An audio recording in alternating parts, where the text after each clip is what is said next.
Integration के applications में जैसे आपने पढ़ा कि एरिया अंडर सिंपल कर्व, कोई भी कर्व अगर है तो उससे जो बाउंडेड रीजन रहता है उसका एरिया हम लोग कैसे कैलकुलेट करते हैं, इसके बारे में हम लोगों ने लास्ट क्लास तक स्टडी किया है। और उसकी जितनी भी एक्सरसाइज थी, मिसलेनियस एक्सरसाइज तक कल तक की क्लास में हम लोगों ने कंप्लीट कर लिया है। आज एप्लीकेशन ऑफ इंटीग्रेशन के बाद एक नया चैप्टर हम लोग स्टार्ट करेंगे जिसका नाम है differential equation. Differential equation, differential equation को हिंदी में आप अवकल समीकरण कहेंगे। अवकल समीकरण, तो ये एक इक्वेशन हुआ करती है और इसके सॉल्यूशंस हमको पढ़ने हैं। क्या होती है अवकल समीकरण, कैसे सॉल्यूशन उसके करते हैं, इससे जुड़ी हुई बहुत सारी बातें हम लोगों को करनी है। तो आज सबसे पहले तो हम लोग बस यही पढ़ेंगे डिफरेंशियल इक्वेशन के बारे में, इंट्रोडक्शन करेंगे आज इसका। और उससे भी पहले सबसे पहले मैं आपको ये बताना चाहता हूं, जैसे इसमें अवकल के साथ लगा हुआ है समीकरण, ठीक है ना। तो सबसे पहले तो आपको मैं ये बताना चाहूंगा कि समीकरण एक्चुअली क्या होता है। तो देखिए, इक्वेशन किसको कहते हैं? समीकरण को अंग्रेजी में इक्वेशन बोला जाता है। इक्वेशन क्या होता है? बड़ा सिंपल सी चीज है। इक्वेशन एक प्रकार का मैथमेटिकल स्टेटमेंट होता है, गणितीय कथन, एक ऐसा गणितीय कथन जिसमें दो एक्सप्रेशंस, दो व्यंजक एक दूसरे के बराबर पर रखे जाते हैं, इक्वल साइन के साथ हम उसको यूज करते हैं। तो इक्वेशन क्या होता है?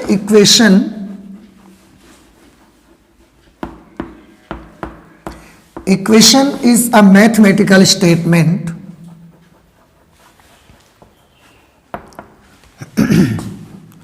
mathematical statement in which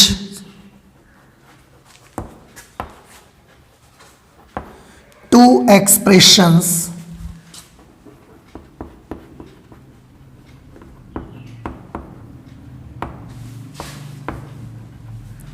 are equal, ठीक है ना। तो equation is a mathematical statement, समीकरण एक गणितीय कथन होता है, इन विच, जिसमें टू एक्सप्रेशंस आर इक्वल, जिसमें दो एक्सप्रेशंस, दो व्यंजक एक दूसरे के बराबर पर रखे जाते हैं।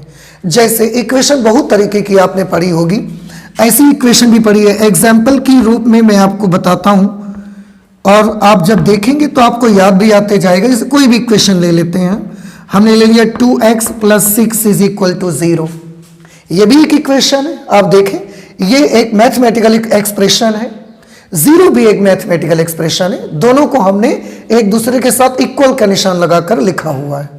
तो ये क्या बन गई? ये एक इक्वेशन बन गई, ये एक समीकरण बन गई। और आप याद करिए, इस इक्वेशन को आप बोला करते थे equation in one variable, linear equation in one variable, linear equation in one variable आप इसको कहा करते थे।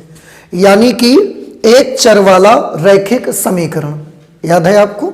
इसके बाद फिर दो चरों वाले रैखिक समीकरण आपने पढ़े। दो चरों वाले रैखिक समीकरणों में आपने इसे पढ़ा 2x + 3y = 7, इस तरीके से पढ़ा गया। ये क्या है? ये भी लीनियर इक्वेशन है, बट ये 2 वेरिएबल की लीनियर इक्वेशन है, दो चरों वाला रैखिक समीकरण। देखो, x और y इसमें दो चर हैं, इसमें केवल एक ही चर था, समझ रहे हैं ना। ये 6 तो ये तो कांस्टेंट है, जैसे इसमें 7 कांस्टेंट है, ऐसे यहाँ x और y ये दो चर हैं, वेरिएबल्स हैं, और दोनों की क्योंकि पावर 1 है, इनका कोई मिक्स टर्म नहीं है, इसलिए ये रैखिक समीकरण है। फर्क इतना है कि ये रैखिक समीकरण एक चरों वाला है, एक चर वाला है, और ये रैखिक समीकरण दो चरों वाला है। तो ये linear equation in one variable है, ये लीनियर इक्वेशन इन 2 वेरिएबल है। ऐसे ही आपने और भी तरह की इक्वेशन पढ़ी है। क्वाड्रेटिक इक्वेशन पढ़ी है, द्विघात समीकरण, जिसका जो जनरल फॉर्म होती है वो ax² + bx + c = 0, ये क्वाड्रेटिक इक्वेशन होती है, इसको द्विघात समीकरण बोला जाता है, ठीक है। ऐसे ही आपने बहुत तरह की इक्वेशंस पढ़ी हुई हैं। इक्वेशंस में आप ट्रिग्नोमेट्रिकल इक्वेशंस भी पढ़े हुए होंगे। sin x - cos x = 0, ये एक ट्रिग्नोमेट्रिकल इक्वेशन भी आपकी हो सकती है। तो इस तरीके के जितने मैथमेटिकल स्टेटमेंट्स आते हैं, जितने गणितीय कथन होते हैं जिनमें हम दो एक्सप्रेशंस को एक दूसरे के साथ बराबर का निशान यूज करके लिखते हैं, ऐसे मैथमेटिकल स्टेटमेंट को हम कहा करते हैं इक्वेशन। तो ये मैंने केवल किसकी चर्चा की है? इक्वेशन की चर्चा की है। समीकरण किसको कहेंगे ये मैंने आपको बताया है। ठीक है, अब बात आती है कि हम तो केवल समीकरण नहीं पढ़ना चाहते, हम तो अवकल समीकरण पढ़नी है हमको। तो अवकल समीकरण क्या होती है? बड़ा सिंपल है, अगर आप समीकरण समझ गए हैं तो अवकल समीकरण समझने में आपको बिल्कुल भी वक्त नहीं लगेगा, बड़ी आसानी से आप समझ जाएंगे। देखिए, अवकल समीकरण, अब हम यहां पर बात करेंगे कि डिफरेंशियल इक्वेशन किसको बोला जाता है। डिफरेंशियल इक्वेशन, अच्छा ये बताइए, ये इक्वेशन का मीनिंग समझ में आ गया आपको? और इस तरीके की तो बहुत समीकरण है, आपने अभी तक अपनी क्लास 12th में अब तक की जो आपकी स्टडी है बहुत सारी इक्वेशंस पढ़ी हुई हैं। Okay, now let us move to the differential equation. अब हम आ जाते हैं अवकल समीकरण क्या होती है। बहुत सिंपल सी चीज है, अवकल समीकरण उस समीकरण को बोलते हैं। देखो, अब हम समीकरण बोलेंगे, क्यों? क्योंकि हमने समीकरण बता दिया क्या होता है। तो अवकल समीकरण एक ऐसी समीकरण को बोला जाता है जिसमें अवकलज इन्वॉल्व होता है, जिसमें डेरिवेटिव इन्वॉल्व होता है, और वो भी डेरिवेटिव किसका? तो आंसर है जो आपने पढ़े दो प्रकार के वेरिएबल्स आपने देखे हैं। एक वेरिएबल आपने पढ़ा है जिसको हम परतंत्र चर कहते हैं, और एक आपने देखा है स्वतंत्र चर कहा जाता है। दो तरीके के चर होते हैं ना, डिपेंडेंट वेरिएबल और इंडिपेंडेंट वेरिएबल। नॉर्मली हमारी जो इक्वेशंस रहती हैं उनमें ये जो x होता है और इधर की तरफ y होता है, तो x को हम लोग बोला करते हैं independent variable. Independent variable, independent variable का मतलब स्वतंत्र चर, और जो y हमारा होता है इसको हम बोला करते हैं डिपेंडेंट वेरिएबल, परतंत्र चर। ये होता है स्वतंत्र चर,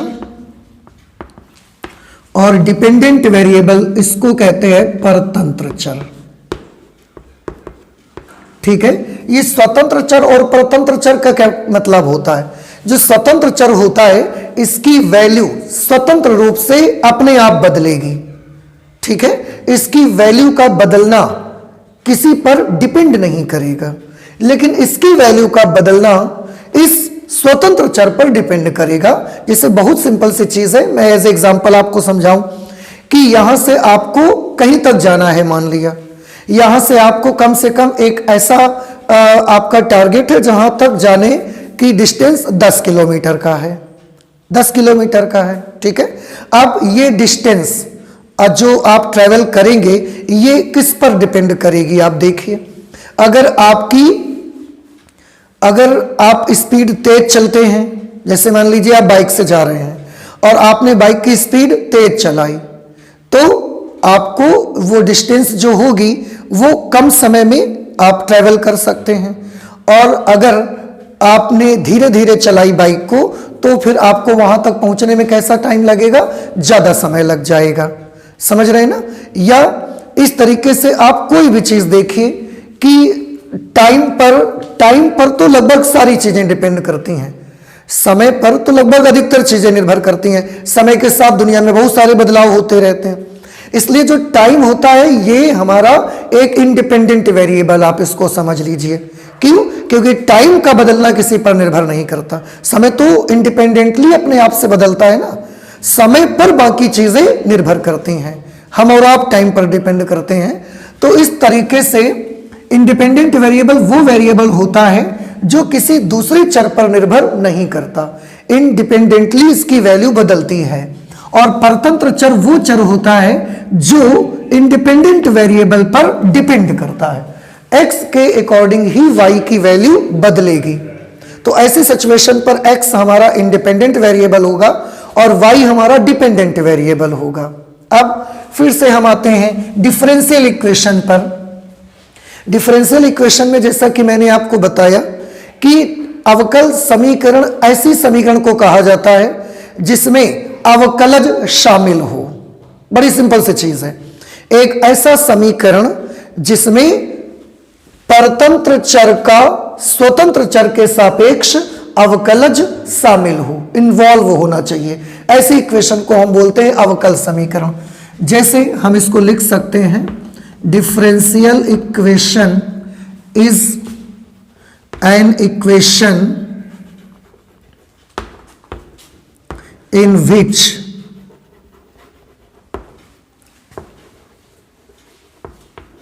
derivative of dependent variable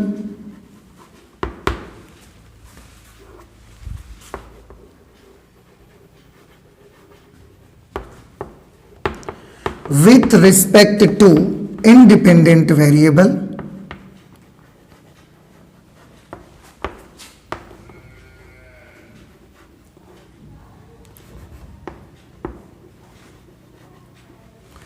involves। बस इतनी आसान सी डेफिनेशन है इसकी कि अवकल समीकरण एक ऐसी समीकरण होती है इन विच, जिसमें derivative of dependent variable with respect to independent variable, जिसमें स्वतंत्र चर के सापेक्ष परतंत्र चर का अवकलज इन्वॉल्व होता है, शामिल होता है। ऐसी हर समीकरण को हम कौन से समीकरण बोल सकते हैं? डिफरेंशियल इक्वेशन बोल सकते हैं। जैसे एज ए एग्जाम्पल अगर हम देखें तो अगर कहीं पर भी एक equation D D x of Y is equal to 0 लिखी हुई है तो आप देखिए ये परतंत्र चर है, ये स्वतंत्र चर है। स्वतंत्र चर के सापेक्ष परतंत्र चर का अवकलज इस समीकरण में आ रहा है। एक तो समीकरण है और इसमें स्वतंत्र चर के सापेक्ष परतंत्र चर का अवकल गुणांक यानी कि अवकलज, जिसे अंग्रेजी में आप डेरिवेटिव कहते हो, वो शामिल है इसमें। तो ये अवकल समीकरण हो गई, फिर तो है ये अवकल समीकरण। समझ आया आपको? ऐसे ही हम और भी एग्जांपल्स नोट कर सकते हैं। X D D x of Y plus Y is equal to 0, यह भी एक डिफरेंशियल इक्वेशन हो सकती है। अच्छा, एक चीज और, जिसे मैंने यहां पर एक डेफिनेशन आपको यह बताई कि differential equation is an equation in which derivative of dependent variable with respect to independent variable involves। स्वतंत्र चर के सापेक्ष परतंत्र चर का अवकल गुणांक शामिल होता है उस पे। अब आप एक क्वेश्चन आपके मन में आ सकता है कि स्वतंत्र चर के सापेक्ष परतंत्र चर का जो अवकल गुणांक है वो तो हमने, अगर डेरिवेटिव की बात करें आप कि उस इक्वेशन में डेरिवेटिव शामिल होना चाहिए, तो डेरिवेटिव तो हमने बहुत तरीके के पढ़े हैं। फर्स्ट ऑर्डर डेरिवेटिव पढ़ा है जिसे हम डी डी एक्स वाई लिखते थे। हम सेकंड ऑर्डर डेरिवेटिव भी पढ़े हैं जिसे हम D square Y by D x square लिखा गया है। थर्ड ऑर्डर डेरिवेटिव पढ़ा D cube Y by D x cube. Fourth order derivative भी होता है D 4y upon D x 4। इस तरीके से तो बहुत तरीके के डेरिवेटिव होते हैं। फर्स्ट ऑर्डर भी है, सेकेंड ऑर्डर भी है, थर्ड ऑर्डर भी है, फोर्थ ऑर्डर भी है। तो यहां जब परिभाषा बताई गई डिफरेंशियल इक्वेशन की, उसमें कौन सा वाला डेरिवेटिव आना चाहिए?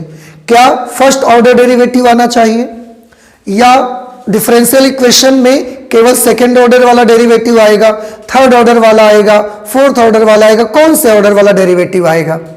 तो आंसर है, डेफिनेशन में आप जब पढ़ेंगे तो ऐसा कहीं कुछ नहीं लिखा हुआ है। हमारा मकसद सिर्फ इतना है, एक ऐसी इक्वेशन जिसमें डेरिवेटिव इन्वॉल्व होना चाहिए। इट डजंट मैटर कि वो फर्स्ट ऑर्डर डेरिवेटिव आ रहा है कि सेकंड ऑर्डर डेरिवेटिव आ रहा है कि थर्ड ऑर्डर आ रहा है कि फोर्थ ऑर्डर आ रहा है। कोई भी ऑर्डर का डेरिवेटिव आए, बस डेरिवेटिव आना चाहिए इक्वेशन पे, हमें फर्क नहीं पड़ता। अगर किसी इक्वेशन में सेकंड ऑर्डर डेरिवेटिव भी आता है तो वो भी डिफरेंशियल इक्वेशन है, थर्ड ऑर्डर डेरिवेटिव आता है तो वो भी डिफरेंशियल इक्वेशन है।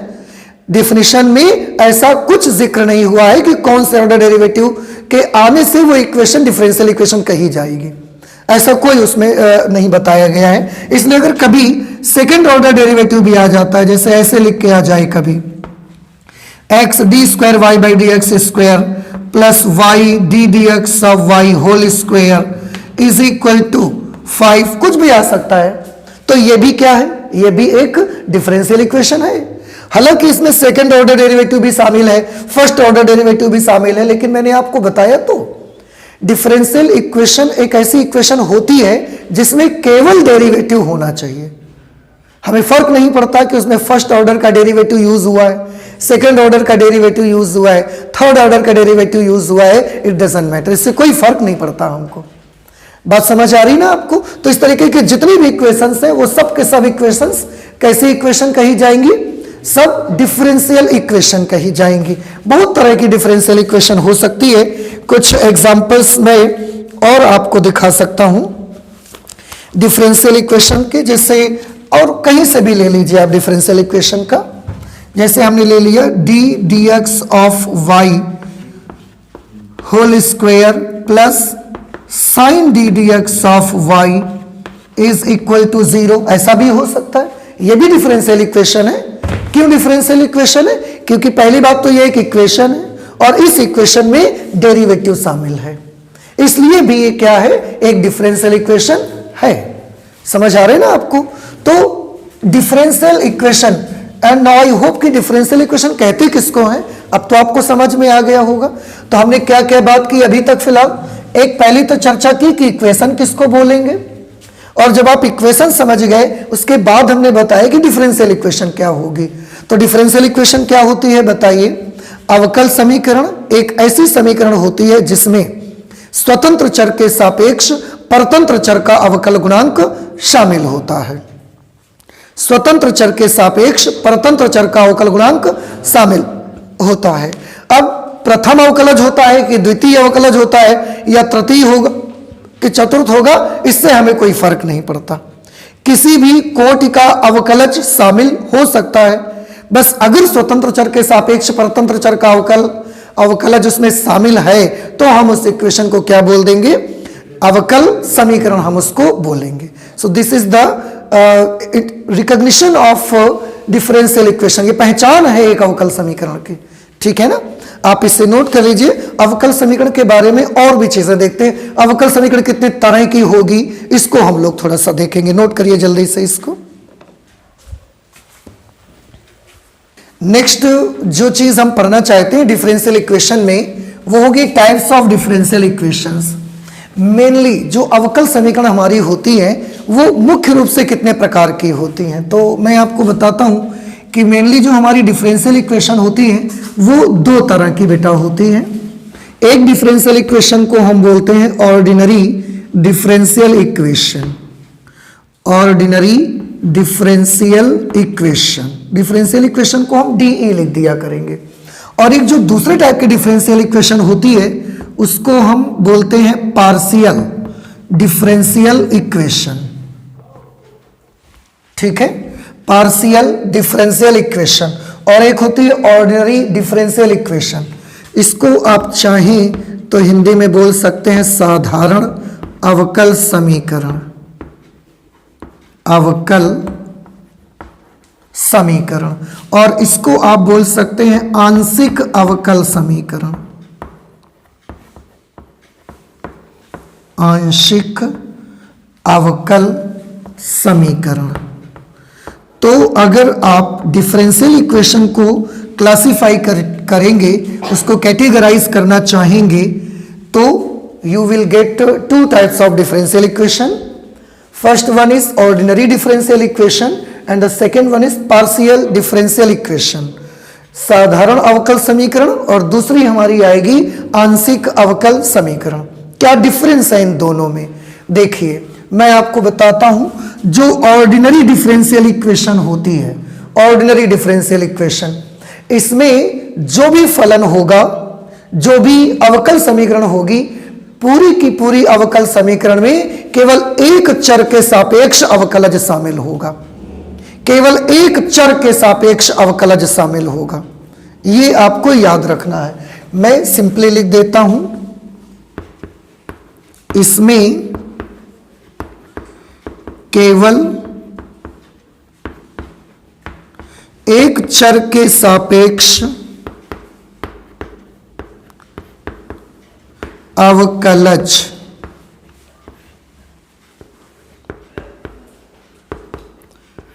शामिल होता है।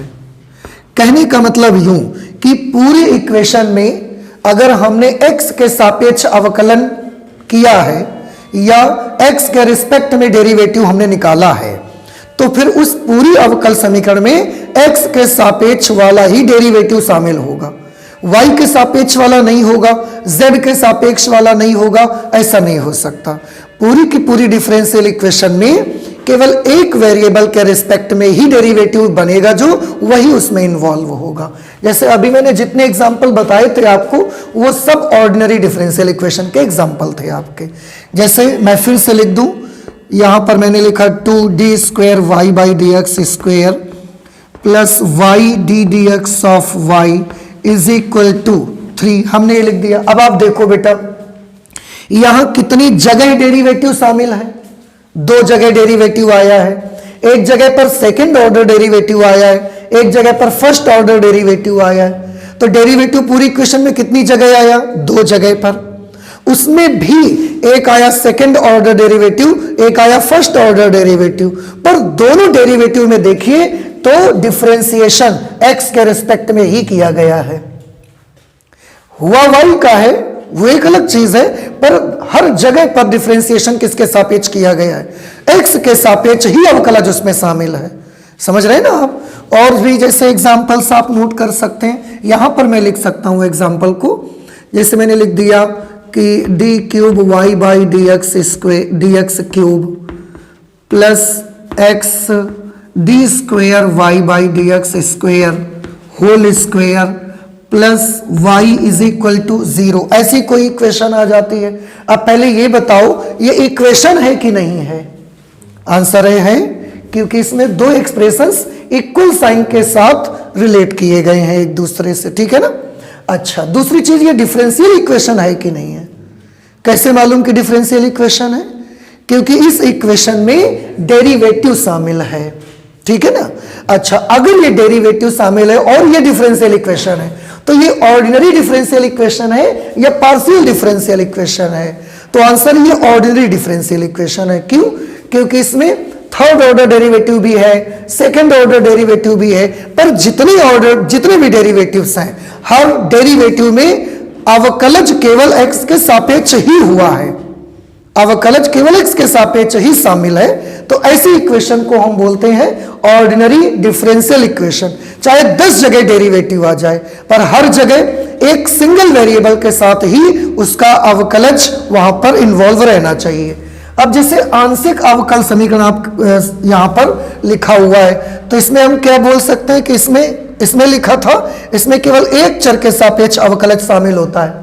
इसमें क्या होता है, इसमें एक से ज्यादा चरों के सापेक्ष अवकलज शामिल होते हैं। अगर इसकी आप बनाना चाहें कि कैसे पहचान होगी, तो हम लिख सकते हैं इसमें एक से अधिक चरों के सापेक्ष अवकलज शामिल होते हैं, ठीक है। कैसे? जैसे एक फंक्शन आपको दे दिया गया कि एक फलन है f, वो एक ऐसा फलन है जिसमें x भी आ रहा है, y भी आ रहा है और z भी आ रहा है। मतलब एक ऐसा फंक्शन है, जैसे अभी कोई भी फलन हम दें आपको, उसमें केवल x आता है। कोई ऐसा भी फलन हो सकता है जिसमें x भी आए, y भी आए, z भी आए। और याद करिए ऐसे फलन जिसमें x, इनको आपने पढ़ा था इम्प्लिसिट फंक्शन कहा जाता था। 2 प्रकार के फलनों को आपने पढ़ा था जब डेरिवेटिव आप पढ़ रहे थे, स्पष्ट फलन और अस्पष्ट फलन। तो हो सकता है ऐसा कोई अस्पष्ट फलन हो जिसमें x भी शामिल हो, y भी शामिल हो और z भी शामिल हो, ठीक है ना। अब इससे अगर एक इक्वेशन हम ऐसी बनाते हैं जिसमें हम, क्योंकि आंशिक अवकल समीकरण है, आंशिक अवकलज के लिए हम d का इस्तेमाल नहीं करते, बल्कि इस तरीके का एक सिंबल बनाते हैं जिसे डेवर कहा जाता है। डेवर कहा जाता है। जब ग्रेजुएशन वगैरह में जाएंगे फिर ये आंशिक अवकलन आपको पढ़ने को मिलेगा। तो हमने 12th में हम लोगों को पार्शियल डिफरेंशिएशन हमारे सिलेबस में नहीं है। पार्शियल डिफरेंशिएशन आप जब ग्रेजुएशन वगैरह करोगे उस समय आपको पढ़ने का मौका मिलेगा।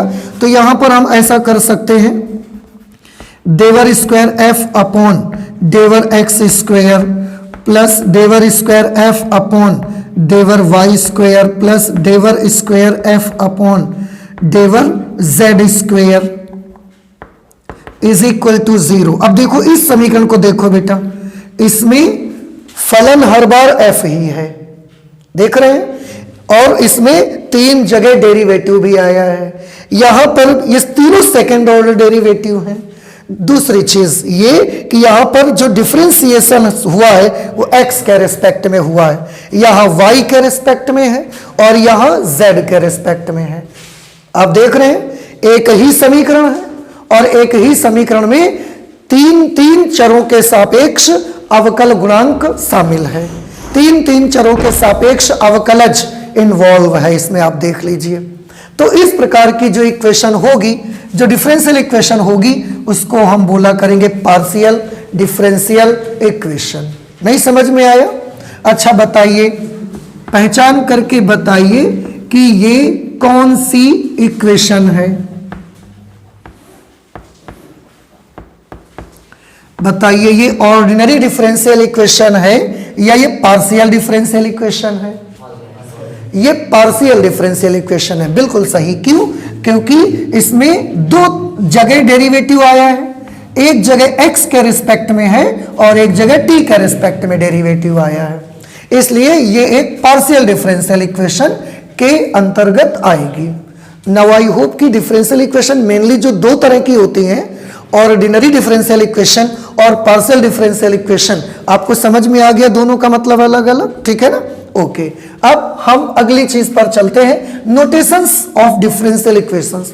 Notations used in differential equation, अवकल समीकरण में हम जो नोटेशन यूज करने वाले हैं, नोटेशन मतलब हम जो प्रतीक यूज करने वाले हैं, जो सिंबल यूज करने वाले हैं, वो सिंबल्स क्या हुआ करेंगे।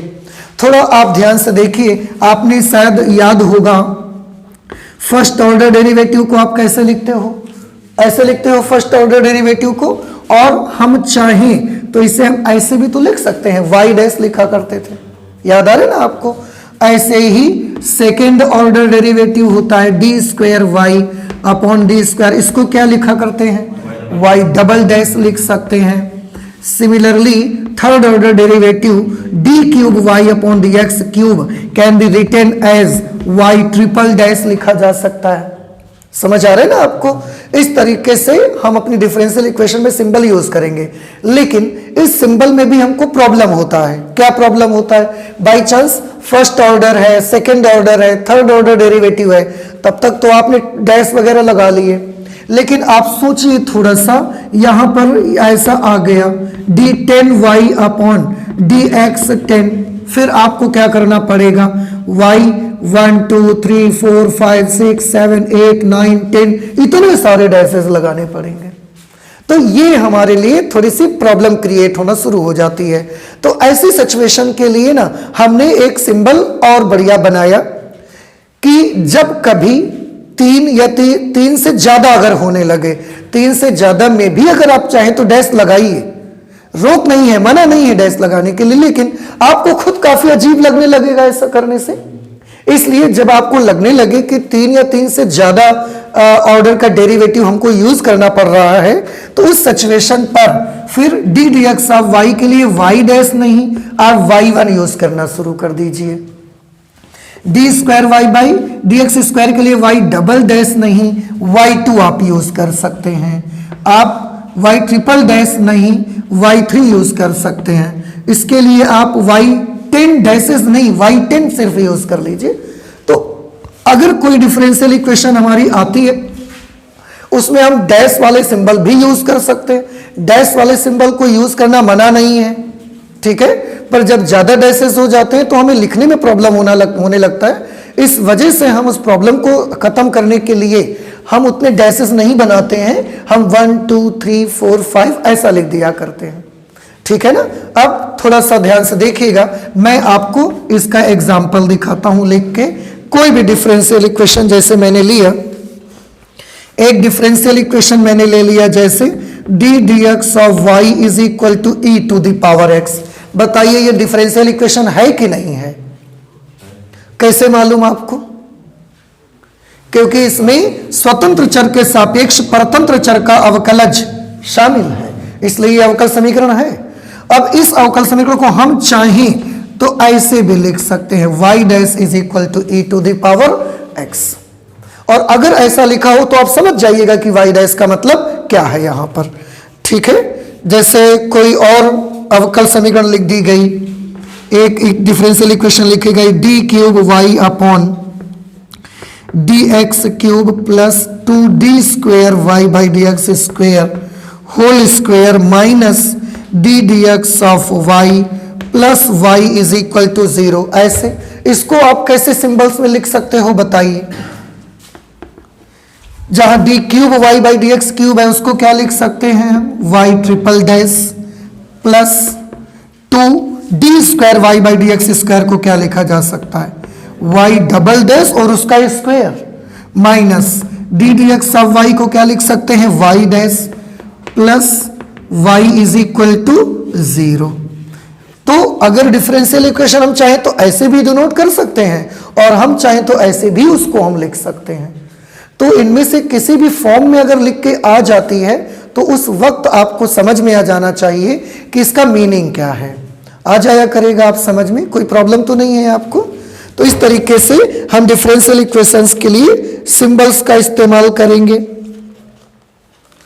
जैसे एक डिफरेंशियल इक्वेशन हमने लिखी y triple dash plus y square plus e to the power y dash is equal to 0।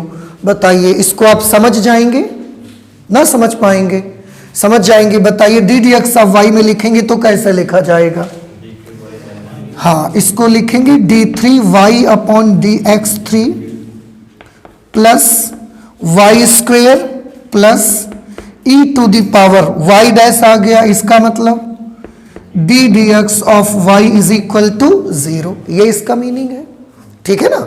तो ये नोटेशन है कि जो हम डिफरेंशियल इक्वेशन में यूज किया करेंगे। आई होप कि ये चीज भी आपको समझ में आ गई है। तो ये नोटेशन हमने पढ़ लिया। अब डिफरेंशियल इक्वेशन में हमने जो बड़ी और सबसे इंपॉर्टेंट और अच्छी बात जो पढ़नी है वो दो चीजें आज एक्सरसाइज 9.1 के लिए आपको स्टडी करनी है। पहला तो हम दो चीजें होती हैं अवकल समीकरण में, कोटि एक शब्द आएगा और दूसरा शब्द आएगा घात, ठीक है। कोटि को हम बोलेंगे ऑर्डर और घात को हम बोलेंगे डिग्री। तो किसी भी अवकल समीकरण की कोटि किसको कहेंगे, अवकल समीकरण दे दी जाएगी तो हम उसकी कोटि बताएंगे कैसे कि इसकी कोटि क्या है। या अवकल समीकरण हमको दे दी गई, हमसे घात पूछी गई तो हम घात कैसे बताएंगे, डिग्री कैसे बताएंगे उसकी। ये हमें मेनली स्टडी करना है इस 9.1 एक्सरसाइज के इंट्रोडक्शन के लिए। तो आप इसे नोट करिए। इसके बाद हम बात करते हैं डिफरेंशियल इक्वेशन के ऑर्डर की और डिफरेंशियल इक्वेशन की डिग्री की बात करते हैं, ठीक है। तो नोट कर लीजिए जल्दी से आप इसे। अवकल समीकरण की कोटि किसको कहा जाएगा, ये बड़ा आसान है और इसको ध्यान से समझिएगा आप लोग। जैसे आप देखते हैं कि अवकलज जो होता है फर्स्ट ऑर्डर डेरिवेटिव भी होता है, सेकंड ऑर्डर भी होता है, थर्ड ऑर्डर भी होता है, फोर्थ ऑर्डर भी है। अब किसी इक्वेशन को देख करके कोई भी डिफरेंशियल इक्वेशन हम देखें और हमें उसमें ऑर्डर पूछा जाता है कि ये एक डिफरेंशियल इक्वेशन आपको लिख के दे दी जाएगी और बोला जाएगा इस वाली अवकल समीकरण का आप कोटि बताइए। कोटि को अंग्रेजी में क्या बोला करेंगे, ऑर्डर बताइए। तो ये किसी भी डिफरेंशियल इक्वेशन का ऑर्डर पहचानना बहुत आसान होता है। आप बस पूरी डिफरेंशियल इक्वेशन को देखकर ये समझ लो, देख करके उसको ये पता लगा लीजिए कि इसमें कितना सबसे हाईएस्ट ऑर्डर का डेरिवेटिव कौन यूज हुआ है। जैसे मैंने बोला ना फर्स्ट ऑर्डर डेरिवेटिव भी होता है, सेकंड ऑर्डर भी होगा, थर्ड ऑर्डर भी होगा, फोर्थ ऑर्डर भी है। तो पूरी डिफरेंशियल इक्वेशन को अच्छे से देखिए और ये पता लगाइए उस पे कि हाईएस्ट ऑर्डर में कितने ऑर्डर के डेरिवेटिव यूज हुआ है। क्या सबसे ज्यादा थर्ड ऑर्डर वाला डेरिवेटिव यूज हुआ है, क्या सबसे ज्यादा फोर्थ ऑर्डर का डेरिवेटिव यूज हुआ है, क्या सबसे ज्यादा सेकंड ऑर्डर का डेरिवेटिव यूज हुआ है, या हाईएस्ट फर्स्ट ऑर्डर डेरिवेटिव ही उसमें यूज हो रहा है। तो किसी भी डिफरेंशियल इक्वेशन में जो सबसे हाईएस्ट ऑर्डर का डेरिवेटिव होगा वो ऑर्डर ही हमारी उस डिफरेंशियल इक्वेशन का ऑर्डर कहा जाएगा। समझ रहे हैं। तो order of highest order derivative in any differential equation is called order of that differential equation. उस अवकल समीकरण का कोटि कहा जाया करेगा। ठीक है, तो हम बता सकते हैं इसके लिए बड़ा सिंपल सा, the order of highest order derivative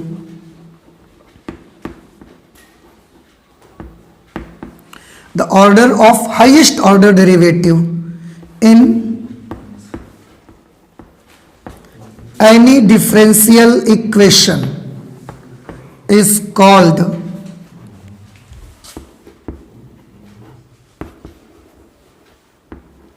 the order of that differential equation। ठीक है, फिर से एक बार देखिए, क्या मैंने बताने की कोशिश की है, किसी भी डिफरेंशियल इक्वेशन जो भी आपको दी जाए, उस अवकल समीकरण को आप ध्यान से देखिए और पता लगाइए कि बड़े से बड़ा कितने ऑर्डर का अवकलज इसमें शामिल है। जैसे हमने पूरी डिफरेंशियल इक्वेशन को देखा और हमने पाया कि उसमें सबसे बड़ा 3 ऑर्डर का डेरिवेटिव शामिल है, थर्ड ऑर्डर, तो फिर उस इक्वेशन का ऑर्डर कितना बन जाएगा, 3। हमने डिफरेंशियल इक्वेशन को देखा और पाया कि इसमें हाईएस्ट सेकंड ऑर्डर का डेरिवेटिव शामिल है, तो फिर उस डिफरेंशियल इक्वेशन का ऑर्डर हम क्या बता देंगे, 2 बता देंगे। समझ आ रहे हैं ना आपको? तो वही मैंने लिख दिया है, the order of highest order derivative, सबसे उच्च कोटि के अवकलज का जो कोटि होगा उसे ही हम उस अवकल समीकरण का कोटि बोला करेंगे। अब थोड़ा सा एग्जाम्पल के माध्यम से हम इसको क्लियर करना चाहेंगे। देखते हैं एग्जाम्पल।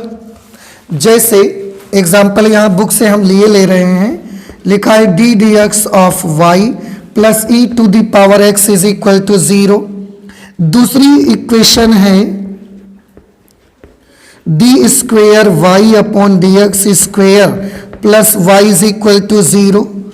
थर्ड इक्वेशन में ले रहा हूं d cube Y upon D x cube plus x square d square y by D x square का whole cube is equal to 0, ऐसे लिखा हुआ है। ठीक है, और जैसे देख लेते हैं equation d cube Y upon D x cube plus 2 d square y by D x square whole square minus d D x of Y plus Y is equal to 0। ये फोर्थ हमने डिफरेंशियल इक्वेशन ले ली। Fifth differential equation D D x of Y whole square plus d D x of y minus sine square y is equal to 0। एक और differential equation ले लेते हैं d D x of Y plus sine D D x of Y is equal to 0। बस इनसे आप पहचान सकते हैं और देख सकते हैं कि ये जितनी भी डिफरेंशियल, पहले तो ये सोचो क्या ये सब के सब अवकल समीकरण है कि नहीं है, है कि नहीं भाई? है। क्यों है? क्योंकि सब के सब इक्वेशन में परतंत्र चर का अवकलज स्वतंत्र चर के सापेक्ष सब में शामिल है, इसलिए सारी की सारी अवकल समीकरण है। अब सभी अवकल समीकरणों में हमको क्या बताना है, कोटि बतानी है। तो चलिए एक इक्वेशन से स्टार्ट करते हैं। इस समीकरण को देखिए और बताइए इसमें कितने कितने ऑर्डर के डेरिवेटिव शामिल हैं। ये फर्स्ट ऑर्डर का डेरिवेटिव है, और कोई डेरिवेटिव है क्या इस इक्वेशन पे? नहीं है। तो इस इक्वेशन में अगर हम आपसे पूछेंगे कि सबसे बड़े ऑर्डर का डेरिवेटिव जो है वो कितने ऑर्डर का है, तो आप क्या बताएंगे? फर्स्ट ऑर्डर का है। इसलिए इस इक्वेशन का ऑर्डर कितना हो जाएगा? इस इक्वेशन का ऑर्डर हो जाएगा 1। बस नहीं समझ में आया? आया? इसको देखो। अच्छा, इसमें डेरिवेटिव शामिल है। कितने डेरिवेटिव शामिल हैं? एक ही डेरिवेटिव है और वो है d two y upon D x two या d square Y upon D x square, जो मर्जी आपकी पढ़ लीजिए, इससे कोई फर्क नहीं पड़ता है। तो d square Y by D x square plus Y is equal to 0। अब इसको देखकर बताइए इसमें जितने भी डेरिवेटिव शामिल हैं पहली बात तो एक ही डेरिवेटिव ही शामिल है इस पे, और वो भी डेरिवेटिव कितने ऑर्डर का है, सेकंड ऑर्डर का। और कहीं कोई डेरिवेटिव उस इक्वेशन में दिख रहा है, नहीं दिख रहा है। तो पूरी इक्वेशन को अगर मैं ये पूछूं कि इसमें सबसे ज्यादा से ज्यादा बड़े से बड़ा कितने ऑर्डर का डेरिवेटिव इसमें शामिल है, तो आप क्या बताएंगे, सेकंड ऑर्डर का डेरिवेटिव शामिल है बड़े से बड़ा, इसलिए इस इक्वेशन का ऑर्डर क्या होगा, इस इक्वेशन का ऑर्डर होगा यानी कि कोटि होगी 2 के बराबर। नहीं समझ में आई बात? इसको देख के बताइए कितनी जगह डेरिवेटिव आ रहे हैं इसमें, 2 जगह पर आ रहे हैं, एक ये है एक ये है, ठीक है ना। अब ये देखकर बताओ कौन कौन से ऑर्डर का डेरिवेटिव इसमें आ रहा है। एक जगह पर थर्ड ऑर्डर का डेरिवेटिव आ रहा है, एक जगह पर सेकंड ऑर्डर का डेरिवेटिव आ रहा है। पर सेकंड ऑर्डर के डेरिवेटिव में पावर कितनी लगी है, 3। तो अब मुझे देखकर बताओ बड़े से बड़ा कितने ऑर्डर का डेरिवेटिव इसमें शामिल है, थर्ड ऑर्डर का डेरिवेटिव शामिल है। वेरी गुड, ये थर्ड ऑर्डर का डेरिवेटिव है, ये सेकंड ऑर्डर का डेरिवेटिव है। बहुत सारे बच्चों को क्या लगता है कि 3 का मल्टीप्लाई करवा दें हम तो d6y/dx 6 बन जाएगा। गलत है, नहीं कर सकते आप ऐसा, ध्यान रखिएगा ये चीज। तो फिर से बताओ इस इक्वेशन में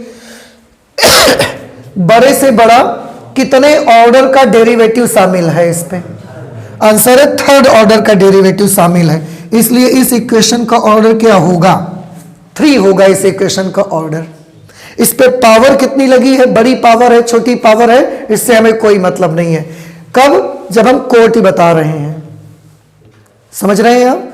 नहीं समझ में आया?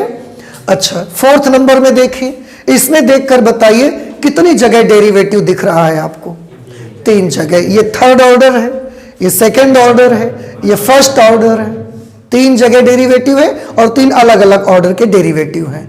हाईएस्ट ऑर्डर का डेरिवेटिव कौन सा है, थर्ड वाले का, इसलिए इसका इस इक्वेशन का ऑर्डर क्या होगा, 3 आ जाएगा इस इक्वेशन का ऑर्डर। ऑर्डर यानी कि कोटि, ठीक है ना। अच्छा, इसको देखकर बताइए कितनी जगह पर इक्वेशन पे डेरिवेटिव दिख रहा है आपको, 2 जगहों पर दिख रहा है। अब 2 जगहों पर दिख रहा है, कौन कौन से ऑर्डर के डेरिवेटिव आपको दिख रहे हैं इस इक्वेशन पे। आंसर है केवल हमें एक ऑर्डर का डेरिवेटिव दिख रहा है, फर्स्ट ऑर्डर डेरिवेटिव यहां भी है और फर्स्ट ऑर्डर डेरिवेटिव यहां भी है। सेकंड ऑर्डर तो कहीं नहीं है ना। सेकंड ऑर्डर तो तब माना जाता जब d2y/dx² लिखा होता, dy/dx में स्क्वायर लगा देने से वो सेकंड ऑर्डर डेरिवेटिव नहीं बन जाता। तो ये फर्स्ट ऑर्डर डेरिवेटिव यहां भी है यहां भी है। अब पूरी इक्वेशन को देखकर सोचकर मुझे बताइए कि इस इक्वेशन में बड़े से बड़ा हाईएस्ट कितने ऑर्डर का डेरिवेटिव शामिल है। फर्स्ट ऑर्डर का है, सेकंड का है, थर्ड का है, फोर्थ का, कितने ऑर्डर का है। बड़े से बड़ा जो है वो भी फर्स्ट ऑर्डर का ही है, इसलिए इस इक्वेशन का ऑर्डर कितना होगा, 1 होगा। इसकी कोटि कितनी हो जाएगी, 1 के बराबर हो जाएगी। नहीं समझ में बात आई आपको? अच्छा, अब इसको भी बता दीजिए, इस इक्वेशन को ध्यान से देखिए और बताइए कितनी जगह इसमें डेरिवेटिव आ रहा है। 2 जगहों पर, एक ये भी जगह पर डेरिवेटिव शामिल है, यहां पर भी डेरिवेटिव आ रहा है, अवकलज है। ये डेरिवेटिव कितने ऑर्डर का है, फर्स्ट ऑर्डर का। ये डेरिवेटिव फर्स्ट ऑर्डर का डेरिवेटिव है। तो अब इक्वेशन आपने देख लिया है अच्छे से, और बताइए बड़े से बड़ा कितने ऑर्डर का डेरिवेटिव आपके इस इक्वेशन में है।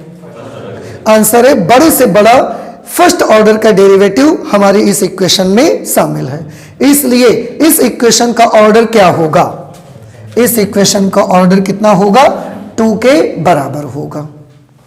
अब ये बताइए तो ऑर्डर किसी भी डिफरेंशियल इक्वेशन का निकालना, ओ आई एम सॉरी, यहां पर फर्स्ट ऑर्डर है ना, 1 इसका ऑर्डर रहेगा। अब ये आप बताएं मुझे कि किसी भी बड़ी से बड़ी डिफरेंशियल इक्वेशन है और उस इक्वेशन का ऑर्डर निकालना तो बड़ा आसान है, ऑर्डर निकालना तो कोई कठिन नहीं है। देख रहे हैं ना, बस उसमें आपको क्या देखना होगा, पूरी इक्वेशन जैसी बनी हुई है उस पूरी इक्वेशन को आप देखिए और पूरी इक्वेशन को देख करके आप ये पता लगा लीजिए कि हाईएस्ट कितने ऑर्डर का डेरिवेटिव उस इक्वेशन पे इन्वॉल्व हो रहा है, बड़े से बड़ा कितने कोटि का अवकलज उसमें शामिल हो रहा है। बड़े से बड़ा जितने कोटि का अवकलज उसमें शामिल होगा उसकी कोटि ही पूरे अवकल समीकरण की कोटि कहलाएगी। समझ आ रहा है? तो ये ऑर्डर निकालने का तरीका है हमारा, और किसी भी डिफरेंशियल इक्वेशन का ऑर्डर निकालना बेहद आसान है। हाँ, डिग्री में थोड़ा सा आपको ज्यादा ध्यान देना पड़ेगा, जिसको आप बोला करेंगे घात, उसको फाइंड आउट करने के लिए थोड़ा सा ज्यादा गौर करना पड़ेगा। अदरवाइज ऑर्डर के लिए तो कोई ज्यादा कठिनाई नहीं है, ऑर्डर बड़ा आसान है उसका फाइंड आउट करना। समझ आ रहा है? तो ये डिफरेंशियल इक्वेशन पढ़ी हमने, और डिफरेंशियल इक्वेशन का क्या निकालना सीखा? ऑर्डर निकालना सीखा हमने अवकल समीकरण का। अब अवकल समीकरण में क्या निकालना सीखना है हमको? अब हमें घात निकालना सीखना है, डिग्री, वो सबसे इंपॉर्टेंट है और बहुत ज्यादा ध्यान से आपको उसका देखना है। पर अब उसको हम सॉल्व करेंगे, लेकिन अगली क्लास में। अब अगली क्लास में हम डिफरेंशियल इक्वेशन की घात निकालना भी सीखेंगे, और उसके साथ उससे जुड़े हुए बहुत सारे क्वेश्चंस भी करेंगे, जो कि हमारी एक्सरसाइज 9.1 में हमको मिलेंगे। ठीक है, तो आज मैथमेटिक्स में इतना ही रखेंगे, आगे और भी पढ़ाई करेंगे, अगली क्लास पे करेंगे। तो चलते हैं, मिलते हैं नेक्स्ट क्लास में। Thank you.